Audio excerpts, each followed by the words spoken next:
Stepstone presenting Vira, truly independent AI homes, 0% no other charges. போரூருக்கே இது புதுசு.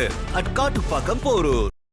திமுக அணியில் இன்னும் பல்வேறு கட்சிகள் வர வாய்ப்பு இருக்கு அப்படிங்கிற இதில் வந்து சொல்லியிருக்கிறாரு முதலமைச்சர் மு.க. ஸ்டாலின் அவர்கள். எடப்பாடி நம்பி எங்க ஜெயித்தாங்க, எந்த ஊர்ல ஜெயித்தாங்க, என்னைக்கு ஜெயித்தாங்க?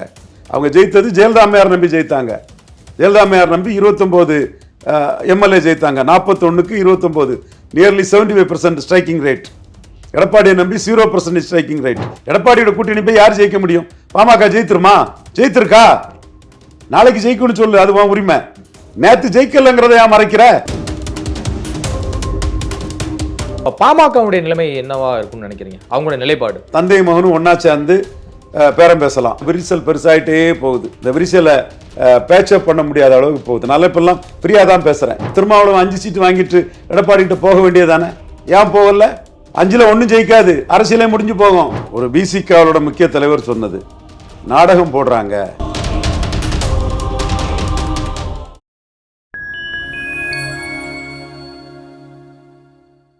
நான் உங்கள் சங்கீத் குகன். நம்ம சிறப்பு நிகழ்ச்சியில் நம்மோடு இணைந்திருக்கிறார் மதிப்பிற்குரிய அரசியல் திறனாய்வாளர் திரு ரவீந்திரன் துரைசாமி அவர்கள். வணக்கம் சார். வணக்கம் சங்கீத் குகன். எப்படி சார் இருக்கீங்க? நல்லா இருக்கும் தம்பி. சார் மகிழ்ச்சி சார். திமுக அணியில் இன்னும் பல்வேறு கட்சிகள் வர வாய்ப்பு இருக்கு அப்படிங்கிற இதில் வந்து சொல்லியிருக்கிறாரு முதலமைச்சர் மு.க. ஸ்டாலின் அவர்கள்.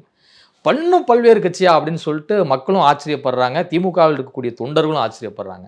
இதை ஏன் கேட்குறேன் அப்படின்னா, திமுகவில் இப்போவே வந்து 234 தொகுதிக்குமே அவ்வளவு பேர் கூட்டணியில் வரிசை கட்டி நிற்கிறாங்க. குறிப்பாக கடைசியாக இணைந்த கருணாஸ், ஸ்ரீதர் வாண்டியார், இன்னும் பல கட்சிகளை, சின்ன சின்ன கட்சிகளையும் குறிப்பிடலாம். இவ்வளவு கட்சிகள் இருந்தும் இன்னும் சில கட்சிகள் வருது அப்படின்னா அப்ப யாருக்கான ஒரு செய்தி சொல்கிறார் ஸ்டாலின்? ஸ்டாலின் கொடுக்கறது எம்பி போஸ்ட், எம்எல்ஏ போஸ்ட். என்ன நம்பி ஆட்கள் வருவாங்க. என்கிட்ட தொடர்ந்து ஜெயித்துட்டு இருக்கவங்க அப்பப்ப சில அதிருப்தியை காட்டாலும் என் கூட தான் இருப்பாங்க. எடப்பாடியை நம்பி ஜெயிக்க முடியல யாருக்கும். எடப்பாடிக்கு vote transferring capacity, seat converting capacity இல்ல. இதுதான் உண்மை. இந்த உண்மை தான் நிரூபணம் ஆயிருக்கு.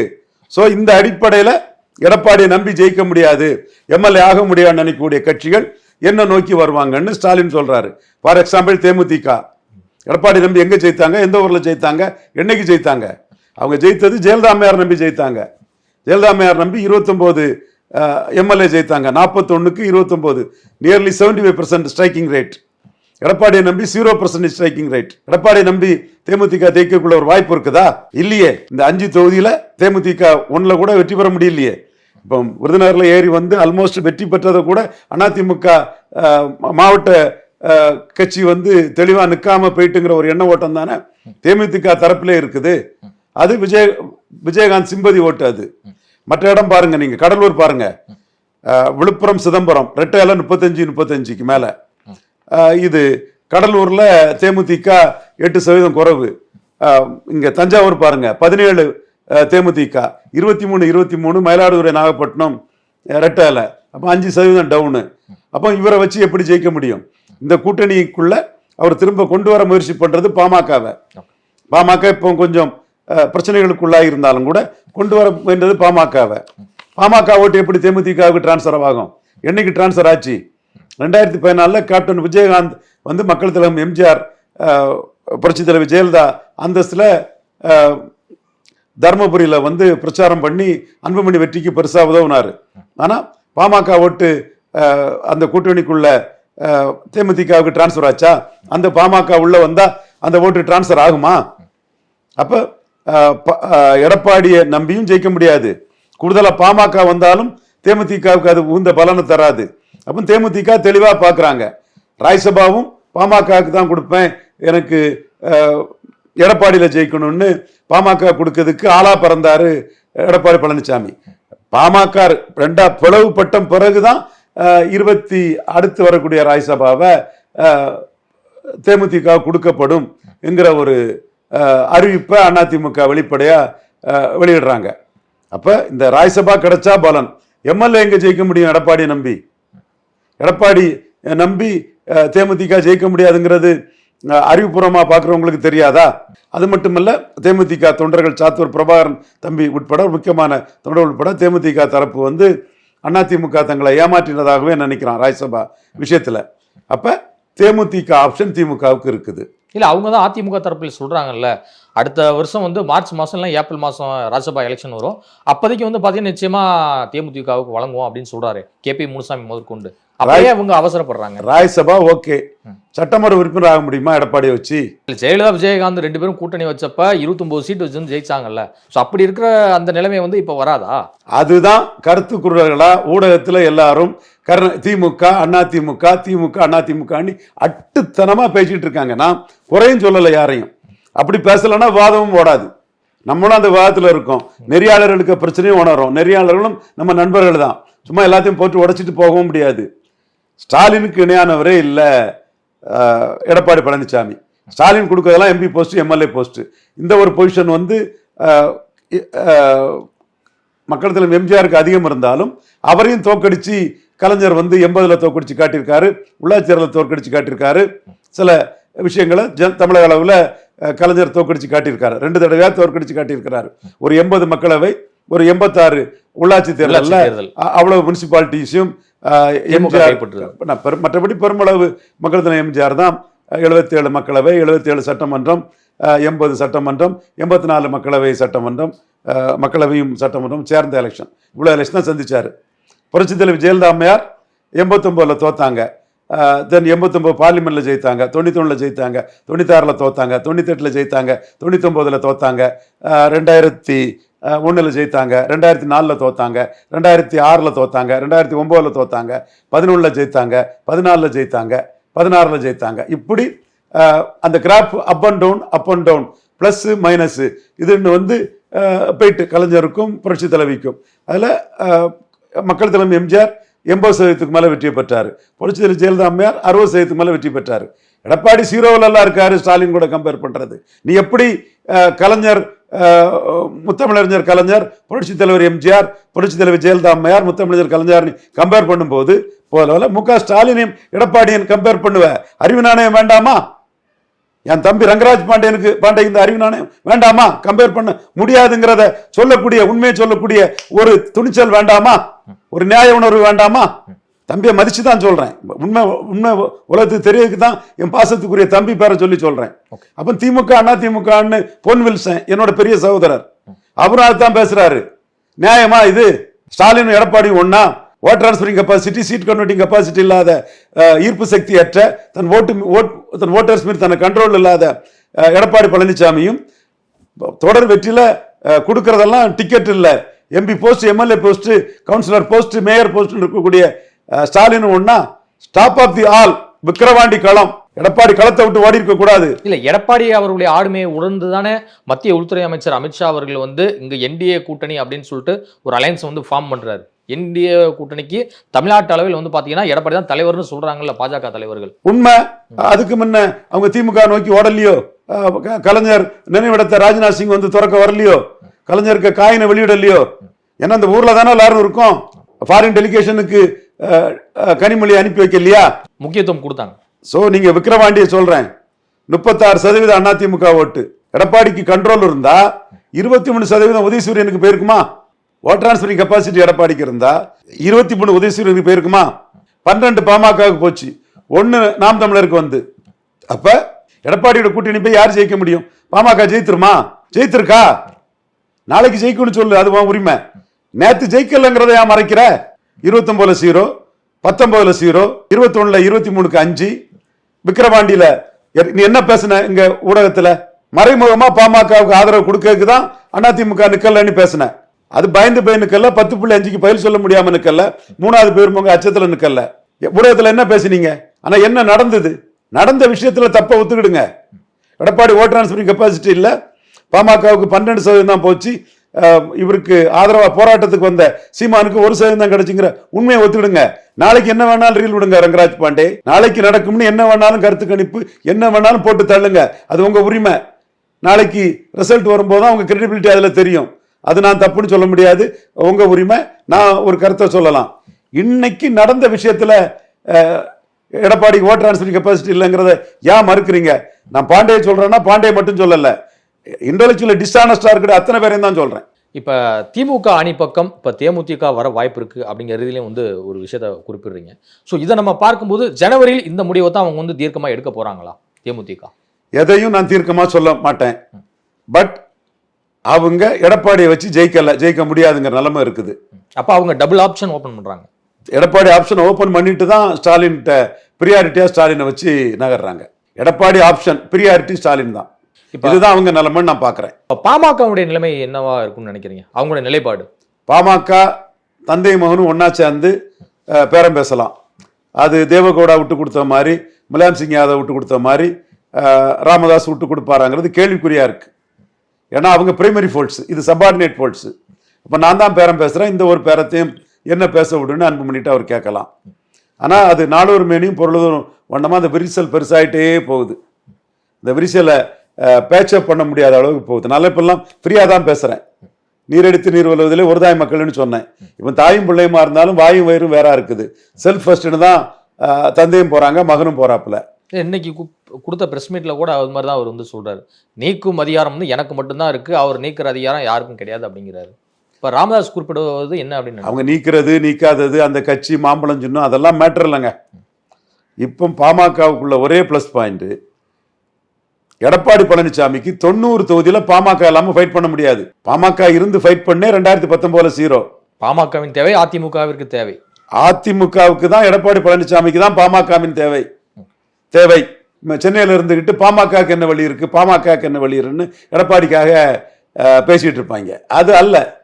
90 தொகுதியில எடப்பாடி பழனிசாமியால பாமக இல்லாம ஃபைட் பண்ண முடியாது. பாஜகவை அவர் சேர்த்துக்கிட்டாருன்னா சவுத்துல பாஜக இல்லைன்னா ஃபைட் பண்ண முடியாது.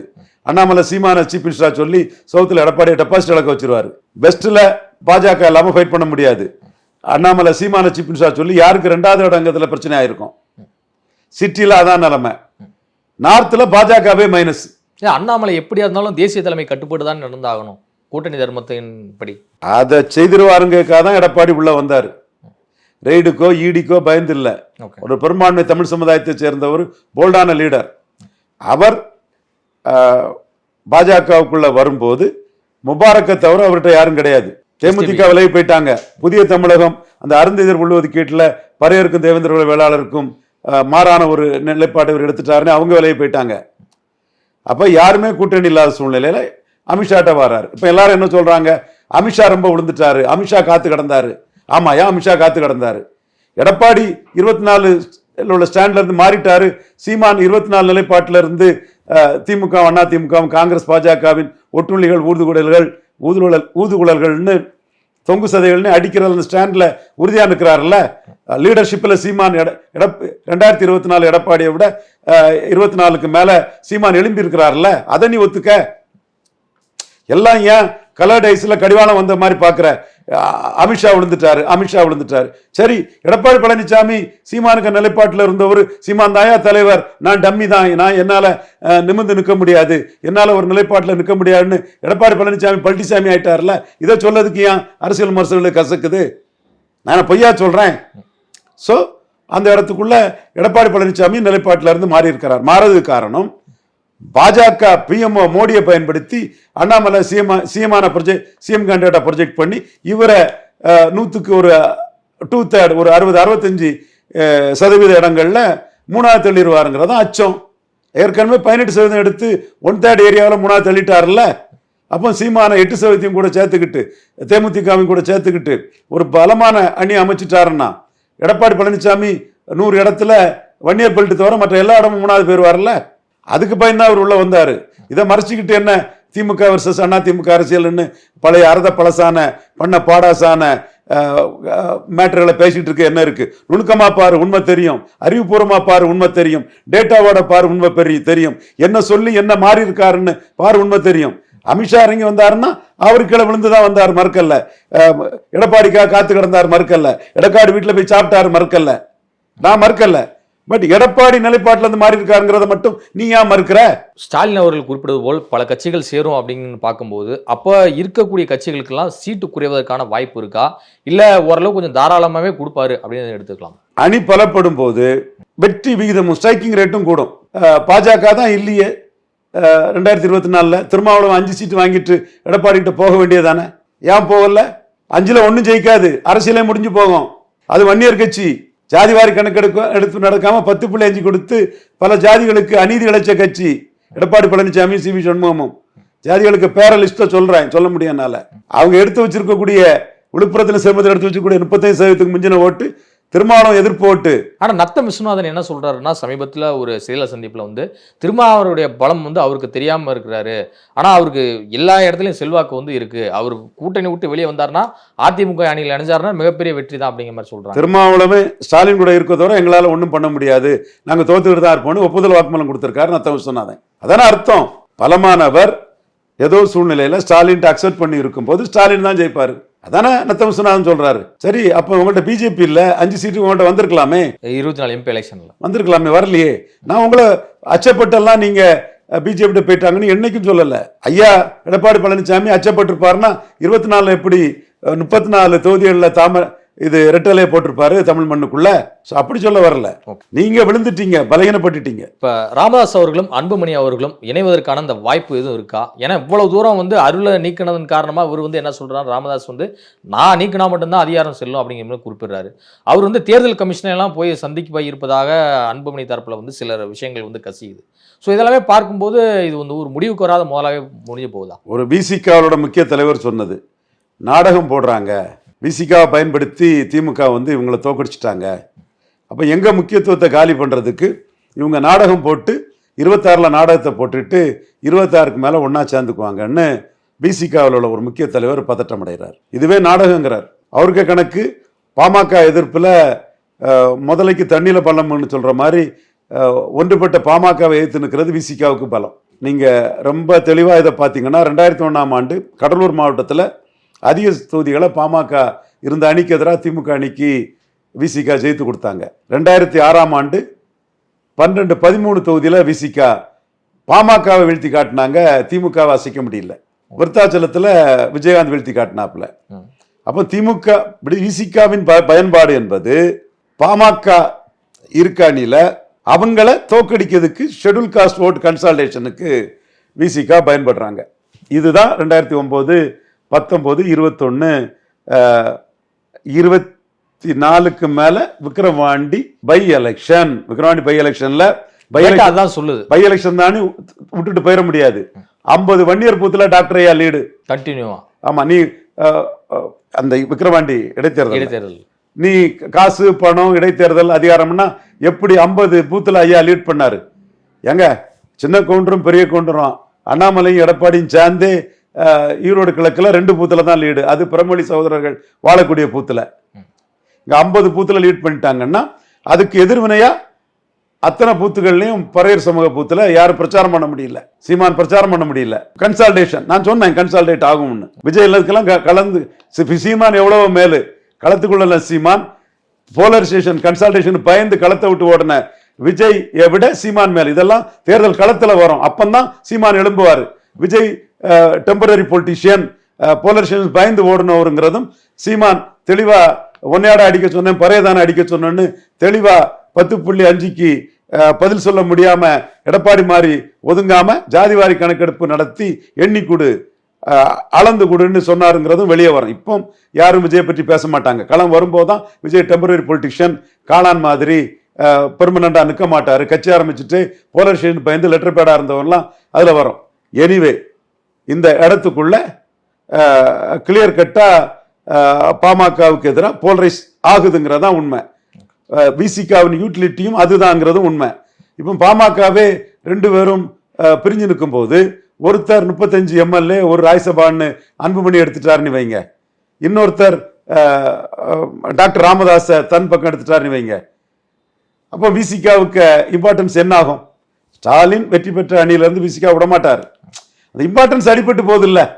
இங்க இவ்வளவு நாளா விசிகா கொஞ்சம் சீட்டு கொடுத்தா கூட ஷெட்யூல் காஸ்ட்டை கன்சால்டேட் பண்ணி பாமகவை தோக்கடிச்சிடலாம். இது நாம 2009 டாக்டர் எதிராக உருவான ஒரு டெம்ப்ளேட். கலைஞர் தான் அதை உருவாக்குனாரு, நம்ம கான்ட்ரிபியூட் பண்ணோம், நம்ம நாலேஜ் ஒர்க்கை கான்ட்ரிபியூட் பண்ணோம். கலைஞர் இஸ் த லீடர்.